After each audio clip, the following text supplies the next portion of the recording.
धर्मराज जब यज्ञ ही ठाना,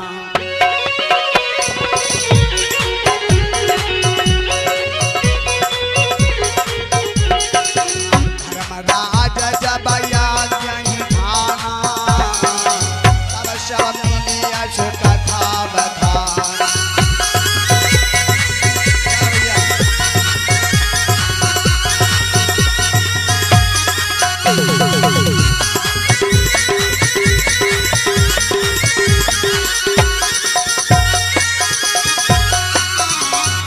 विधि हम सब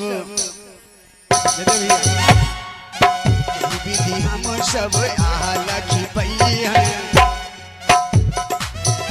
विधि हम सब लखी पई है, लोग यहाँ पर हैं।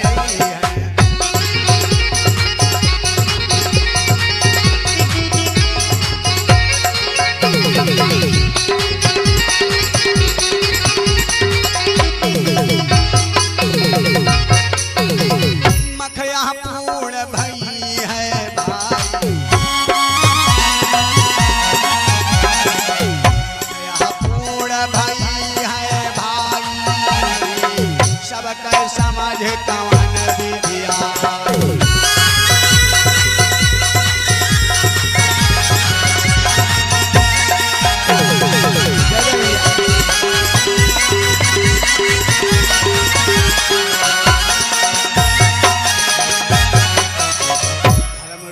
जब यज्ञ ही ठाना, तब सब मिली यश कथा बखाना। कि किस प्रकार से हमें पता चलेगा कि यज्ञ पूरा हुआ या अधूरा रहा। और भगवान जब खाता है तो अहंकार, आज धर्मराज को अहंकार हो गया किस बात का कि ब्राह्मणों के सिवा मैं किसी को निमंत्रण नहीं दूंगा। भगवान कन्हैया ने कहा धर्मराज यदि जानना है कि यज्ञ पूरा हुआ या अधूरा है तो एक घंटा टंगवा दो दरवाजे पर, यज्ञ मंडल में घंटा टंगवा दो, भंडारा पाने के बाद सभी आगमन करेंगे। यदि घंटा अपने आप बज जाए तो समझ लेना यज्ञ पूरा है।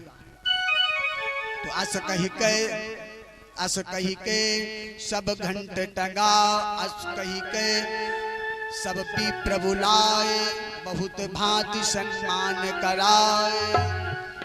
इतना कह करके धर्मराज ने सभी विप्रों को बुलाया, भोजन भंडारा करवाया, सभी ने आचमन किया, लेकिन घंटा नहीं बजा। घंटा नहीं बजा तो भोजन करिए चमन सब कीना। ए भैया सभी ने भोजन किया और आचमन किया, लेकिन घंटा नहीं बजा।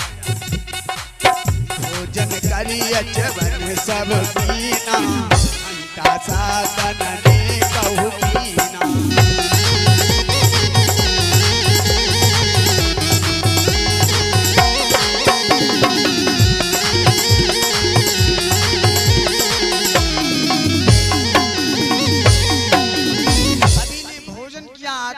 लेकिन घंटा नहीं बजा तो बोले तब यदुवंश मणि सुनौ युधिष्ठिर राय, मख पूरण नहीं तुम भयो हृदय लेव ठहराए। कन्हैया ने धर्मराज से कहा धर्मराज तुम्हारा यज्ञ नहीं पूरा हुआ। तो कृष्ण देव के वचन सुनी भूप गए सकुचाए, ते ही समस्या के विषय नकुल गयो एक आए। तो देखल दीजिए गढ़ भोजन कीना।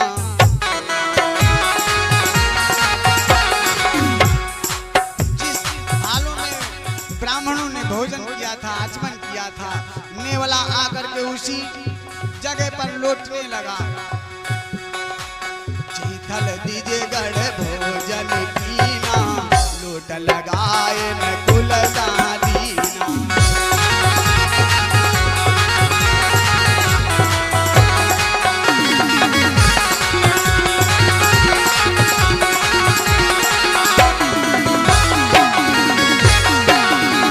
पर नहीं फरक पर्यो कछुआ,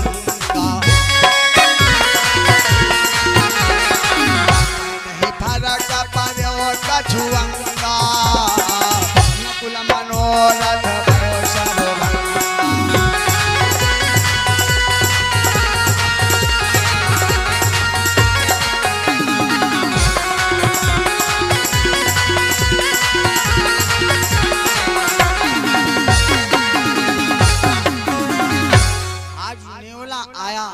जहाँ पर ब्राह्मणों ने भोजन किया, आचमन किया, उसी जगह पर लौटने लगा। क्यों? क्योंकि आधा शरीर नेवले का सोने का है और आधा नेवले जैसा सोच रहा है नेवला कि आधा जो शरीर हमारा नेवले जैसा उसे भी सोने का बनाना है, इसलिए लौट रहा है।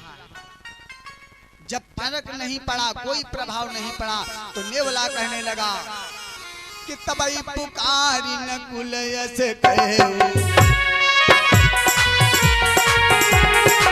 तबई पुकारी नकुल यस कहू, यज्ञ नहीं आप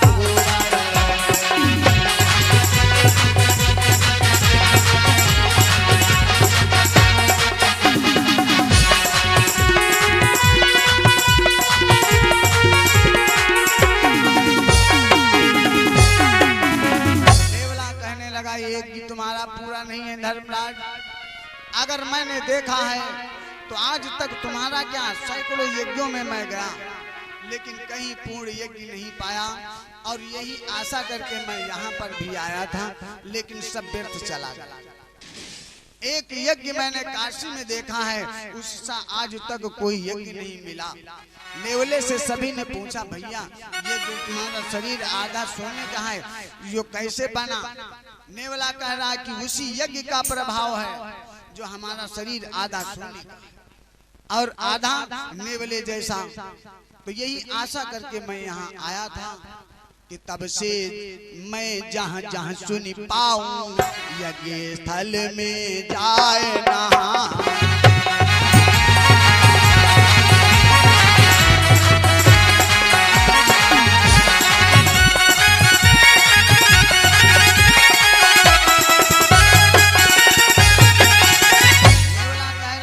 से मैं जहाँ जहाँ सुनता हूँ कि यज्ञ हो रहा है तो जाता हूँ और उसमें अपनी पूरी प्रक्रिया करता हूँ कि हमारा शरीर वो भी सोने का बन जाए, लेकिन कोई प्रभाव नहीं। नेवला कह रहा है कि मैंने ये यज्ञ काशी में देखा है, उस समान कोई दूजा यज्ञ नहीं कि देखा है मैंने ये यज्ञ उस सा कोई दूजा यज्ञ नहीं।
यज्ञ काशी में देखा है, शील निधि के यहाँ दूसरा कोई यज्ञ नहीं देखा। सभी ने पूछा कि किस प्रकार से वो यज्ञ हुआ, तो नेवला कह रहा है एक बार की बात है, 12 वर्षों का सूखा पड़ा, अकाल पड़ गया तो सभी भूखों मरने लगे।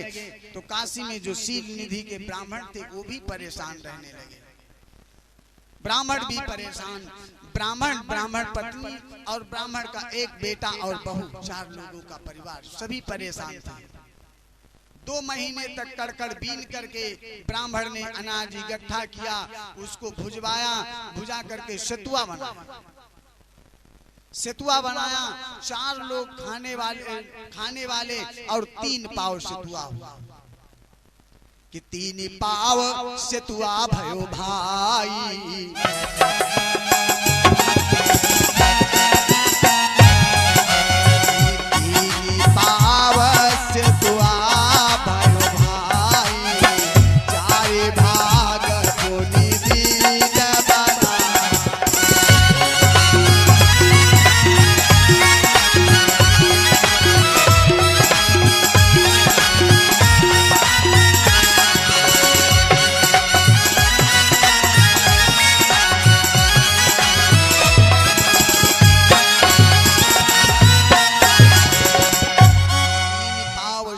धुआं हुआ और 4 लोग खाने वाले तब तक के विधाता की विधि के अनुसार धर्मराज परीक्षा लेने पहुंच जाते हैं ब्राह्मण की कि जैसे खानी चाहिए दीजिए राई। ब्राह्मण ने खाना चाहा, धर्मराज पहुंच गए। जैसे खान चाहिए दीजिए राई, धर्म अतिथि है पहुंचे जाई।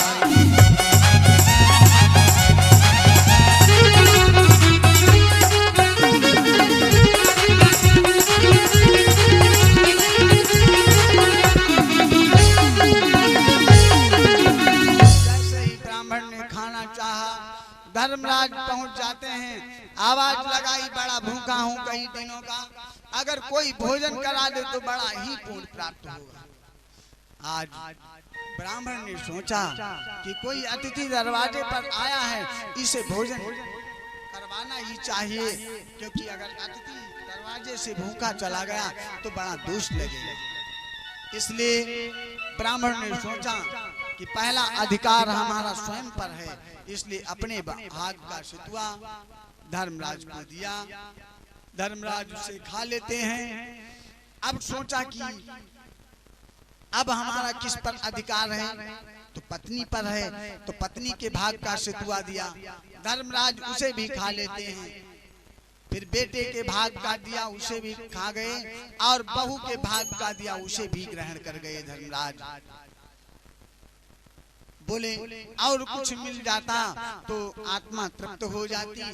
ब्राह्मण हाथ जोड़ के खड़ा हुआ, महाराज अब हमारे घर में कुछ नहीं है।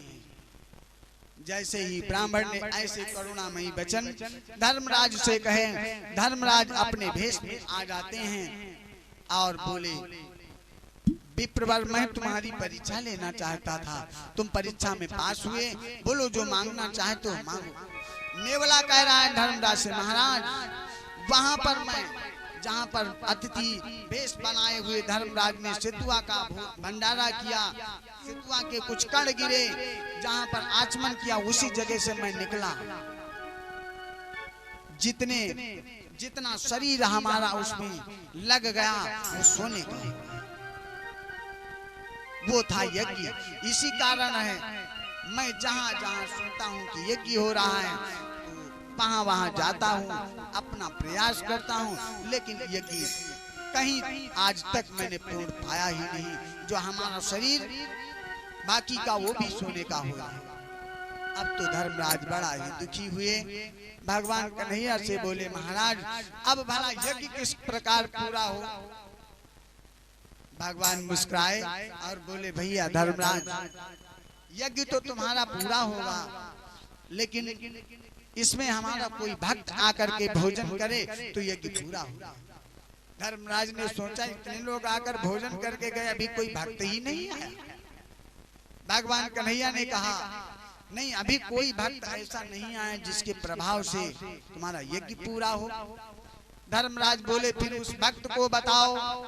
बाबा भगवान कन्हैया ने कहा, हमारा भक्त एक काशी में है कि जाति सुपच कर महामलीना, मेहतर है जाति का, जाति सुपच कर महामलीना, निज प्रतिवेश स्वपचकारी।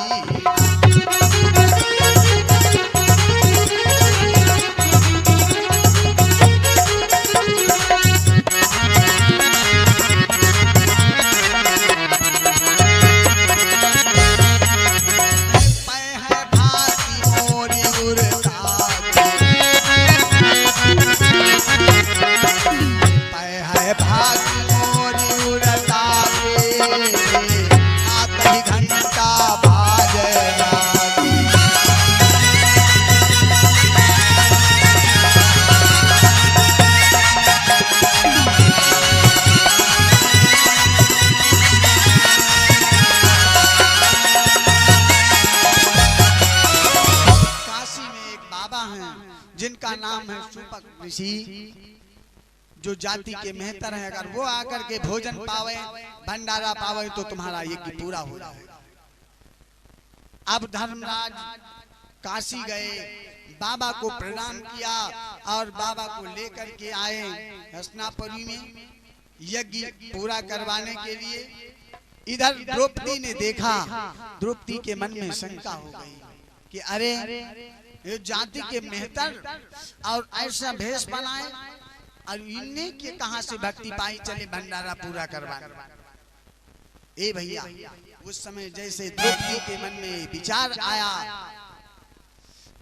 और इधर कवि कह रहा है कि सच्चे योगी सिद्ध पुरुष कभी श्रृंगार नहीं करते हैं, कि सच्चे योगी सच्चे सज्जन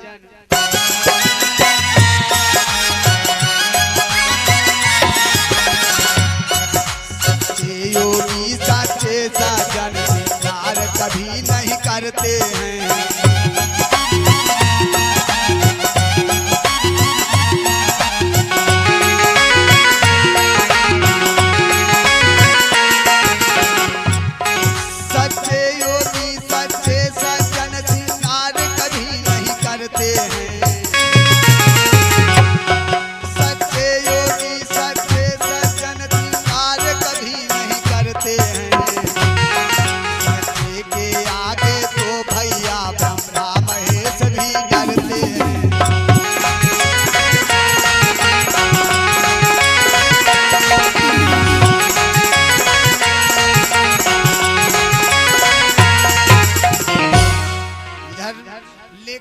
कवियों ने लिखा है कि सच्चे योगी सिद्ध पुरुष कभी श्रृंगार नहीं बनाते हैं। द्रौपदी के मन में शंका आ गई। बाबा भोजन करने भंडारे में बैठ गए, भोजन के थाल परोसे गए, व्यंजन रखे गए। बाबा ने सभी व्यंजनों को भगवान का भोग लगाया और सभी को एक भोजन करना आरंभ किया। द्रौपदी के मन में फिर शंका आई कि आखिर तो है सब चया, कहो कहाँ तक जाए, व्यंजन कहूँ खाए नहीं, समुचित परे लखाए। कभी इन्होंने व्यंजन खाया हो तो व्यंजन की स्वाद जाने, आखिर जाति भंडित। सभी व्यंजनों को बाबा ने मिलाया। द्रौपदी के मन में नाना प्रकार के भाव आते गए और बाबा भोजन करते गए। भोजन किया और जैसे बाबा ने आचमन किया तो भोजन करी अचमन जब कीना,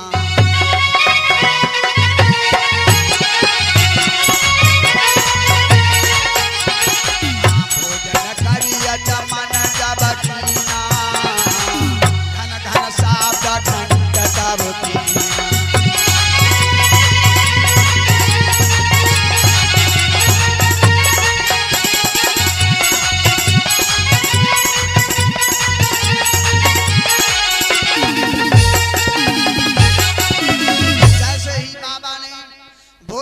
और आचमन किया तो घंटा घन घन की आवाज 2 बार बजा। बाबा के भोजन करते समय घंटा बजा। भगवान कन्हैया बोल पड़े कि काके हृदय क्षोभु है आवा। कन्हैया ने कहा किसी ने मेरे भक्त पर शंका की है, काके हृदय क्षोभु है आवा। हृदय क्षोभ है आवा, शंका मोर भट परला।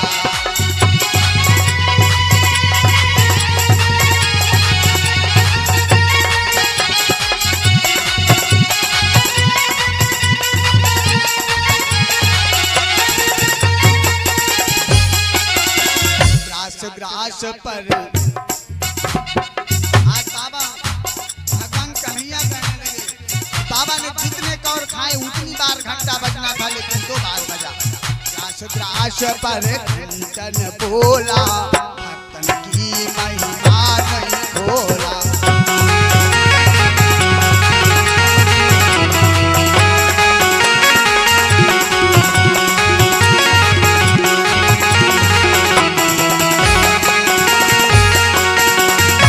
बाबा ने ऐसे शब्द कहे। द्रौपदी ने जैसे ही बाबा भगवान कन्हैया के द्वारा ऐसे वचनों को सुना तो द्रौपदी कहने लगती है, प्रभु मुझसे गलती हुई है, ये पाप हमसे हुआ है। यह सुन के वचन कृष्ण जी के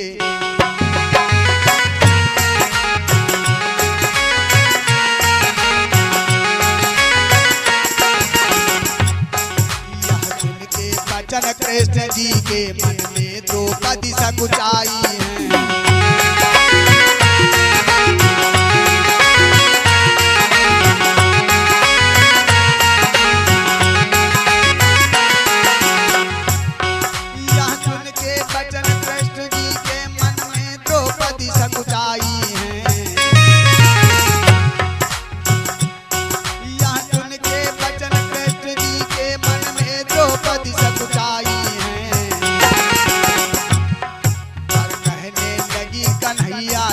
मेरे मन शंका आई है।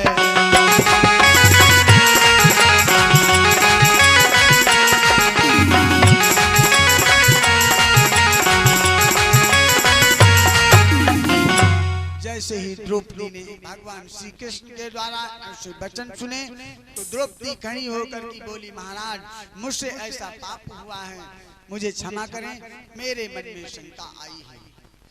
भगवान श्री कृष्ण ने कहा, द्रौपदी कोई अपने कर्मों से, हर व्यक्ति अपने कर्मों से बड़ा माना जाता है, कोई बड़ा या छोटा नहीं।